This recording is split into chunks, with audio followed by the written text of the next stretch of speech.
I'm fully prepared with everything I need for the Jay-Z documentary. The moment he sent that legal letter, I knew I had to let the world see who he really is. He and Diddy are cut from the same cloth. He just hides his arrogance and control behind a cleaner image. Our feud has lasted 20 years, and I know better than anyone what he's done in the shadows. I even suspect that so-called funeral bouquet wasn't Diddy's idea at all, but Jay-Z acting on his behalf.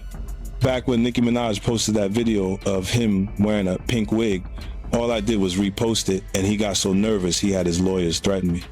In 2015, Nicki worked her ass off helping him build his platform, and he allegedly pocketed her $7.9 million in royalties. And then there's his fingerprints all over key incidents through the years, whether it's the elevator footage or the guest list at Diddy's parties. He was involved, clearly, but somehow he always walks away untouched. That's what he's best at, pulling strings behind the scenes while pretending to be spotless in public. And now that a corner of the darkness has been ripped open, I'm not stopping. Everything my team and I are doing isn't about attacking anyone, it's about making sure the truth can't be buried by him ever again. He ain't answering the phone? He ain't answering the motherfucking phone. Yeah, it's like this, like We had a black billionaire's lunch. black excellence. They're sitting there like, yeah. It's a billionaire brunch. You're like, I hate you, man. And we here together, and we gonna keep staying together. We getting tighter. unaware of anything going on here.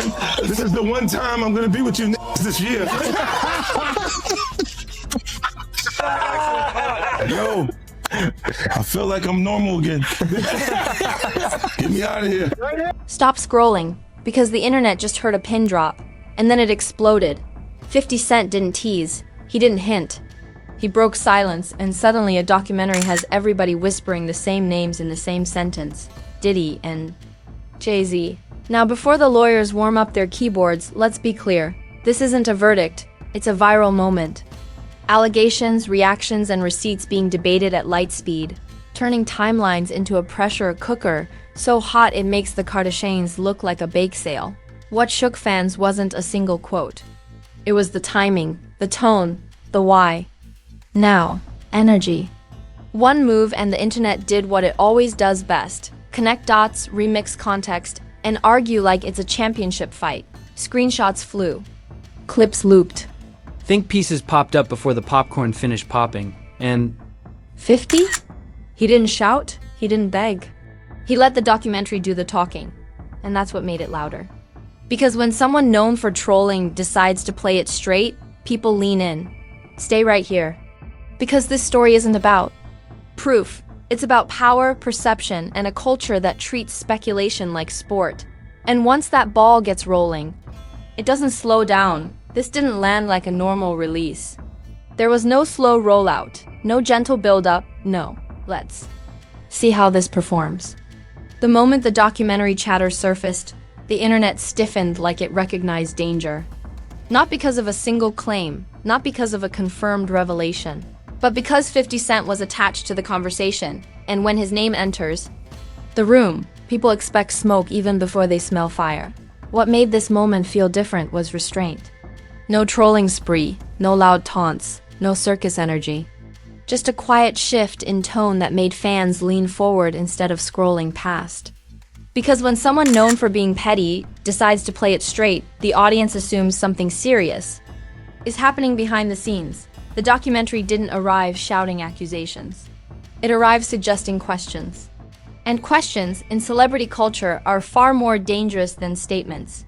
Statements can be denied. Questions lingered almost immediately. Timelines split into two camps. One side treated it like entertainment. Another chapter in hip-hop's endless rivalry lore, a chess move disguised as content. The other side reacted with visible discomfort, warning that documentaries can frame narratives without proving anything. Both reactions fueled the same result: attention. And attention is oxygen. The names Diddy and Jay-Z weren't just trending. They were being whispered together. Not shouted. Whispered. That's what rattled people. Because whispers imply insiders. They suggest that someone knows something but isn't saying it outright. And the internet hates silence almost as much as it loves scandal. Within hours, clips were circulating. Not even from the documentary itself, from interviews, old moments. half-remembered quotes resurfacing like ghosts. Fans weren't asking, what did the film prove? They were asking, why now? Timing became the real headline. Why release this conversation now? Why frame it this way? Why let implication do the heavy lifting? 50 Cent's involvement reframed everything. His history with industry power plays made people assume intent even where none was stated. Supporters argued he was finally pushing overdue conversations into the light. Critics argued this was selective storytelling, dressed up as accountability. And both sides were loud. The first reactions weren't measured, they were emotional. Comment sections filled with hot takes, disclaimers, and arguments written like closing statements in a trial nobody agreed to hold. Words like exposed, shocking, and truth got tossed around despite the lack of confirmed facts, because online, perception outruns verification every time. The documentary itself became secondary to the reaction. Viewers debated tone more than content, framing more than evidence. The idea of exposure traveled faster than anything actually shown. That's how modern scandals are built. Not on proof, but on posture. Then came the memes, sharp ones. Not accusatory, but suggestive. Raised eyebrows. Side-eye captions. Jokes that don't say anything directly but imply everything. Humor became the delivery system for doubt because laughter lowers defenses. People share jokes faster than they share nuance. Celebrity-adjacent commentary followed. Not direct responses. Nobody wanted legal smoke, but vague posts with heavy energy. Documentaries aren't neutral. The truth always has layers. Lines that sounded philosophical but landed like subtweets. Screenshots spread. Arrows appeared. Captions sharpened. Silence from the names at the center intensified speculation. And let's be clear, silence isn't confirmation. But in internet culture, silence is interpreted like Morse code. Every hour without a statement felt like a chapter people filled themselves. What made this phase combustible wasn't what was said. It was what was assumed. Fans treated context like optional seasoning. Old narratives were stitched together. With new framing, timelines became investigative boards with red string energy, connecting dots that may or may not belong together.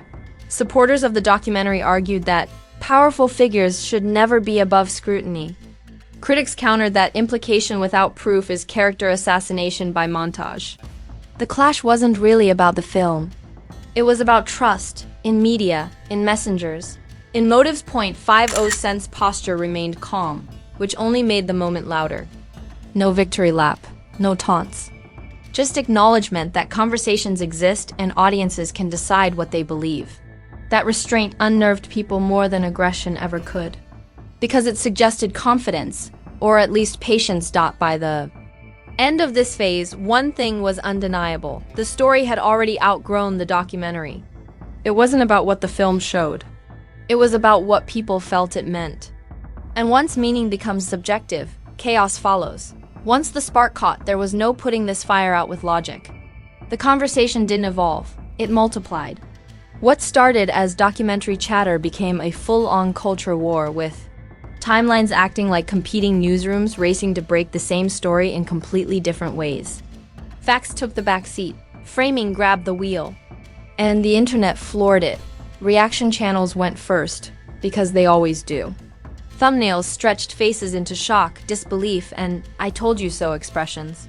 Titles screamed in awe. Caps, even when the videos themselves admitted there were no confirmed revelations. That didn't matter. The algorithm doesn't reward certainty, it rewards urgency. And urgency was everywhere. Every clip became a Rorschach test. Watchers didn't ask what the documentary said. They argued about what it suggested. Some claimed it was overdue accountability finally tapping the glass. Others said it was narrative manipulation dressed up as journalism. Both sides shared the same clips, the same quotes, the same pauses, and walked away with opposite conclusions. Then, the memes arrived in force. Not goofy, surgical, a raised eyebrow here, a side-eye caption there. Jokes that didn't accuse anything directly but felt like a question mark with teeth. Humor did what humor always does online. It lowered defenses and spread doubt faster than any disclaimer could keep up.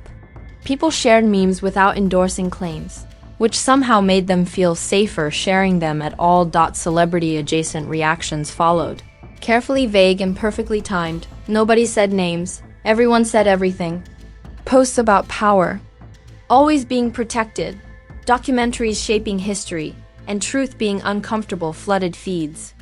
Screenshots flew, arrows were added, captions sharpened. The internet treated every ambiguous sentence like a coded message begging to be decoded. Silence from the names at the center only thickened the fog. And let's be clear, silence is not admission. But in a culture that treats pauses like paragraphs, every hour without a statement became a canvas for speculation. People read meaning into nothing and called it analysis. Others warned against that exact behavior and got drowned out for being boring. 50 Cent's role stayed oddly restrained, which only escalated things. If he had joked, people would have dismissed it as trolling. If he had accused, lawyers would have entered the chat. Instead, he let the discourse breathe, and breathing gave it oxygen. His posture suggested confidence without declarations, which made supporters claim vindication. And critics cry manipulation. Same stance. Two realities. Public outrage didn't aim at conclusions. It aimed at alignment. Who are you with? Accountability or caution? Scrutiny or restraint? The middle ground vanished. If you asked for proof, you were accused of protecting power. If you shared skepticism, you were accused of silencing victims. If you laughed at memes, you were accused of minimizing seriousness. Every reaction came with a label. Pop culture comparisons went wild. People said the situation felt like a prestige drama where the trailer hints at everything but confirms nothing. Others compared it to a chess match played in slow motion, where every move is interpreted as strategy even if it's just waiting. The jokes landed because they captured the absurdity. A documentary conversation morphing into a referendum on legends. Old interviews resurfaced, not because they proved anything, but because they fit. Context got bent to serve narratives. Half-remembered quotes were stitched next to new commentary like a true crime montage. Viewers argued about body language, tone, pauses, as if charisma itself were evidence.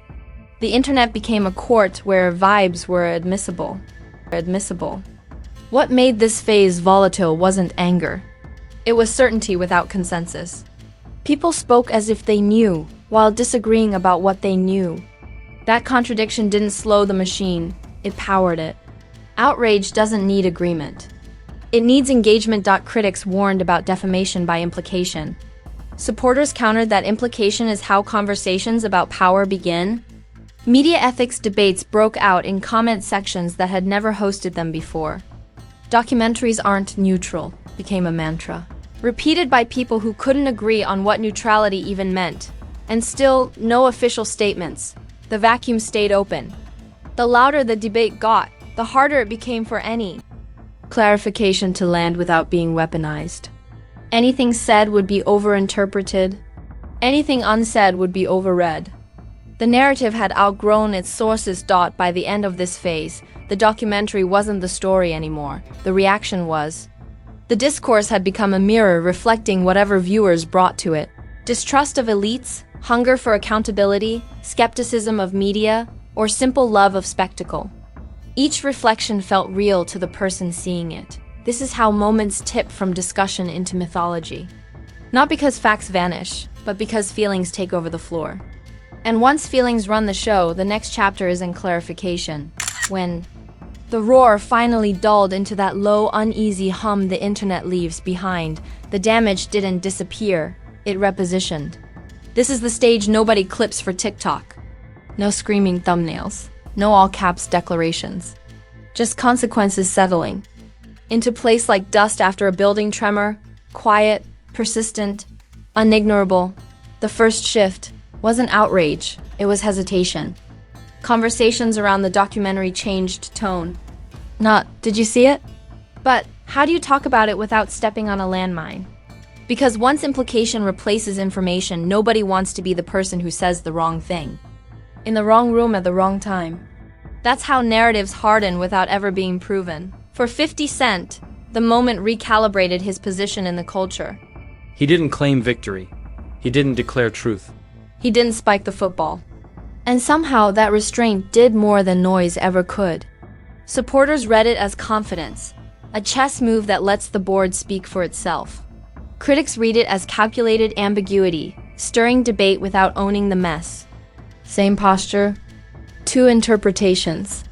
Both sticky, and that's the thing about influence. You don't have to say everything. You just have to open the door and let the crowd fill the hallway. For Diddy and Jay-Z, the impact wasn't about admissions or rebuttals.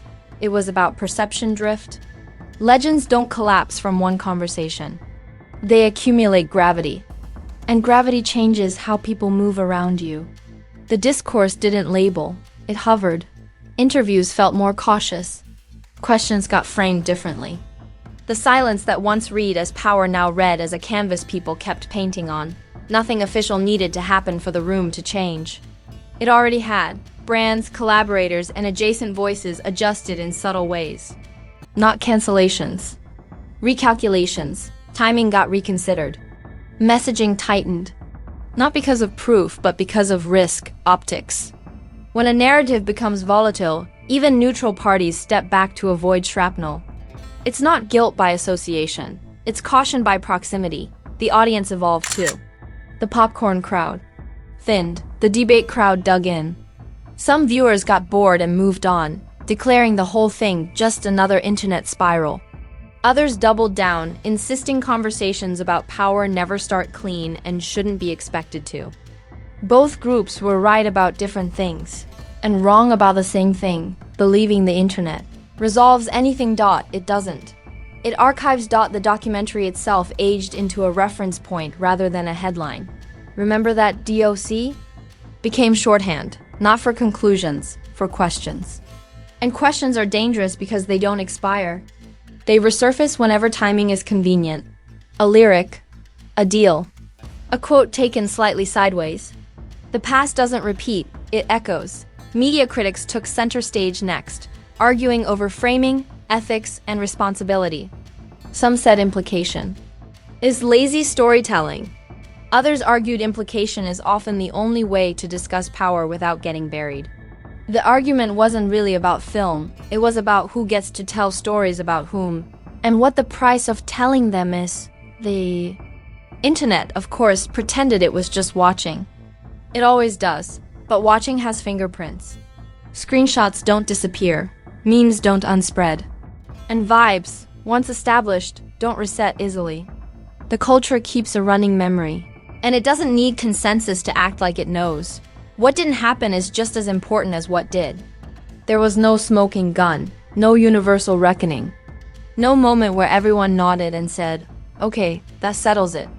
And that absence frustrated people who wanted an ending. But the internet doesn't do endings, it does ongoing seasons. This phase locked the story into a new lane, not exposure but endurance. How long does a conversation last when it's fueled by implication? How does it resurface? Who benefits when clarity never arrives? Those questions matter more than any single claim, because they shape how future stories get received. For fans, the emotional arc cooled into cynicism. I'll believe it when I see it, became the refrain. For critics, caution sharpened into vigilance. For supporters, skepticism hardened into defense. And for bystanders, fatigue set in, the kind that makes people shrug and say, this is why I don't keep up anymore, before clicking the next clip anyway. The real consequence wasn't reputational collapse. It was narrative narrowing. Once a storyline sticks, it limits how people are allowed to be interpreted. Jokes land differently. Silence reads louder. Context gets trimmed. Every move becomes a Rorschach test where viewers see what they already believe. And that's the quiet power of moments like this. They don't tell you what to think. They decide what you think about by the time the chatter thinned. The culture had already absorbed a lesson. Documentaries aren't neutral. Silence isn't empty, and implication is the currency of modern discourse. None of that proves anything. All of it changes everything. So when people ask, what came of it? The honest answer is uncomfortable. Not answers, alignment. Lines drawn. Rooms rearranged, conversations redirected.